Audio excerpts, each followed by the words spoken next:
Seguimos en Aire de Campo y tenemos un bloque, pero muy interesante sobre lo que está pasando en el mundo, porque en la Argentina, obviamente que pasan cosas, nos preocupan, nos ocupamos de todo esto, los productores agropecuarios, todo el ecosistema productivo está siempre muy atento a lo que pasa en nuestro país, porque hay muchas cosas políticas, otras económicas para tener en cuenta a la hora de tomar decisiones, pero también pasan cosas en el mundo. Y lo que está pasando en el mundo hoy en día no es para nada menor, porque tenemos un mundo completamente convulsionado, con una guerra comercial declarada abiertamente entre China y Estados Unidos, donde el resto de los países por ahora, con esta pausa, se mantiene expectante, aunque también iniciando negociaciones. Bueno, Álvaro Sicarelli es analista internacional, escritor, ha escrito de hecho varios libros sobre esta cuestión, sobre la guerra comercial y en particular sobre la relación entre Estados Unidos y China, que es bastante particular, por cierto. Gracias, Álvaro, por estar con nosotros esta mañana. Gracias, Daniel, por la invitación. Y sí, efectivamente creo que ya estamos saliendo de un esquema de Guerra Fría y podríamos estar entrando en uno de paz caliente. ¿Sí? ¿Decís? Donde efectivamente la guerra comercial o las imposiciones arancelarias dejan de ser un instrumento meramente económico para transformarse ya en un instrumento de estrategia geopolítica. Y creo que desde la llegada de Donald Trump a la presidencia, ¿no?, en su segundo mandato y tras 4 años, ya ni te diría de anomia, de abulia por parte de Joseph Biden durante su presidencia, empieza a haber ya una intención de reordenar el tablero geopolítico y claramente Donald Trump lleva la delantera con un adversario en esa contienda estratégica por la hegemonía global, que no es menor, la República Popular China, el régimen del Partido Comunista Chino, con un liderazgo, casi te diría, con un poder superlativo al lado del que tuvo Mao Zedong desde el 49 hasta principios de la década del 70, como es Xi Jinping. China no va a aflojar. No. Si algo está claro es que China, cuando inició Trump la guerra comercial con ellos, decidió que no va a dar un paso atrás. Eso está más que claro. Y de hecho, en las últimas horas he visto que en las redes sociales de las aplicaciones que hay en China, que son distintas a las que tenemos en Occidente, hay una suerte de nacionalismo renaciente, otra vez, donde incluso hasta se trata de evitar comprar, bueno, se habla de un boicot, de hecho, a los productos americanos. ¿China no va a dar un paso atrás?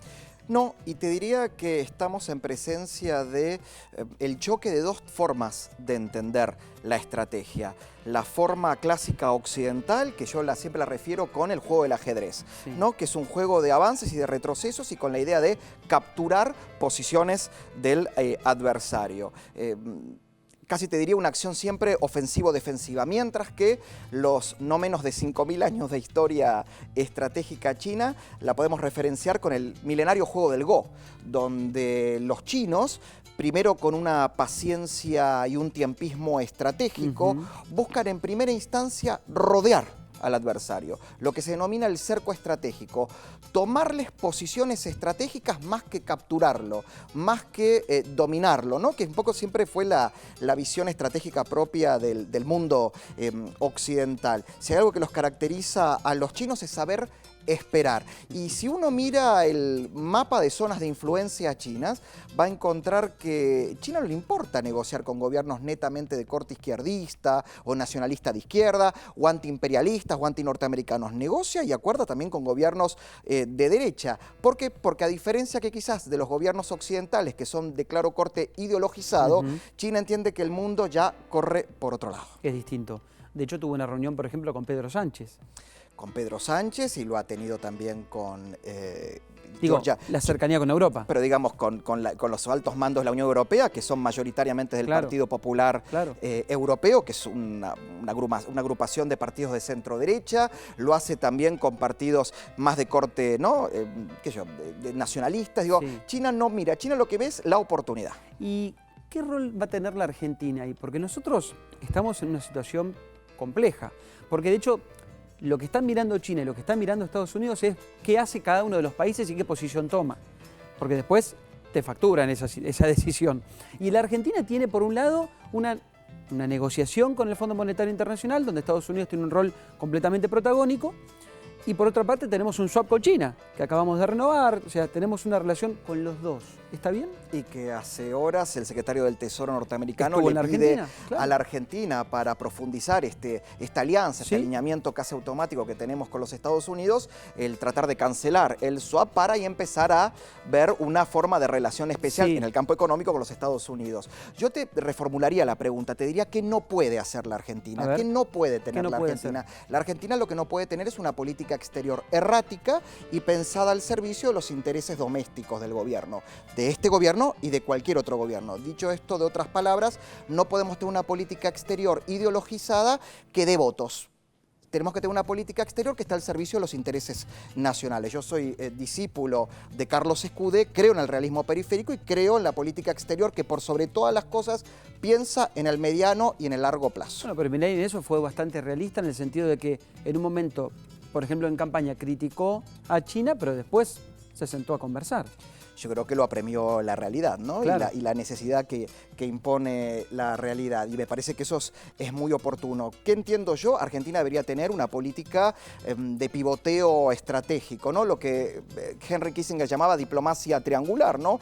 Pivoteando entre nuestros dos principales socios. Tenemos una situación muy peculiar, ¿no? Que a pocos estados les pasa. Nuestro principal inversor, socio, podríamos decir, político, ideológico, tradicional, que es Estados Unidos. Compartimos una democracia, compartimos la defensa más o menos en diversos momentos del país, del sistema capitalista, pero China, que tiene un sistema diametralmente opuesto al de nosotros, es nuestro principal comprador y nuestro principal acreedor en términos estatales. Tal cual. La última, Álvaro, el empresariado, la gente de los negocios, no te digo solamente del sector agropecuario, pero en el sector empresario argentino, ¿hay que mirar con mejores ojos a Estados Unidos o con mejores ojos a China? Yo creo que hay que mirar con mejores ojos a la integración global económica, ¿no? Yo creo que yo soy bastante defensor de ciertas posturas e ideas del presidente Donald Trump. Lo que no estoy a favor de esta idea de anteponer un proceso de globalización que es imparable y además que es centenario. La globalización no es de ahora, hay un fenómeno netamente del capitalismo. Te diría que varios siglos se viene manifestando con una idea de patriotismo que me parece hasta un poco, te diría, decimonónica, por lo cual creo que el empresario es el que tiene que seguir planteándole a los líderes políticos y a los decisores políticos que la economía muchas veces va ¿no? por otro carril que no es el de sus intereses de fronteras para adentro, que muchas veces es meramente ganar elecciones, claro, y retener el poder. Por lo cual espero que los grandes inversores, los grandes innovadores sigan marcando la línea que para mí es la acertada. Abrimos el juego. Álvaro, preguntarte, porque hay varios frentes que tiene Argentina en política exterior, bien lo marcabas vos, la guerra arancelaria, la relación Estados Unidos-China, cómo impacta en la Argentina, pero también hay un debate muy profundo dentro del Mercosur, donde Milei está jugando fuerte en ese sentido.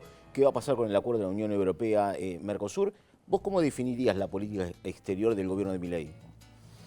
Yo creo que todavía sigue siendo una política exterior de corte idealista, para no decir ideologizada. Y esto no es una adjetivación peyorativa, es describirla. Yo creo que tiene un norte estratégico muy claro, que en muchos aspectos acompaño, pero que no siempre está reflejado en las necesidades propias del corto y mediano plazo. Pero esto no es un problema del gobierno de Milei, es un problema que se viene manifestando varias veces en diferentes gobiernos, ¿no? Que, bueno, la coyuntura los obliga a veces a tener que tener un discurso y después del discurso aplicar, ¿no? Medidas que parece que van en contradicción. Sí veo por primera vez un gobierno que le da a la política exterior y a los asuntos internacionales un nivel de importancia superior incluso que a otros temas.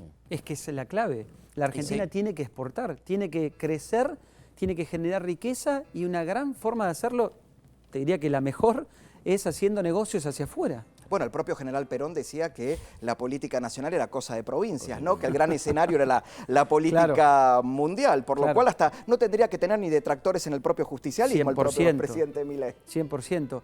Álvaro, gracias por haber venido. No, por favor, para ser mío, gracias. Se viene el nuevo libro. Se viene el nuevo libro con una tesis que ya no sería tan simpática y basada en la trampa de Tucídides sobre qué pasaría si una de estas dos superpotencias da un paso ofensivo y de una forma o de otra y una escala multidominio entramos en una conflagración global. Ahora sí te hago la última en serio, porque me diste pie con eso.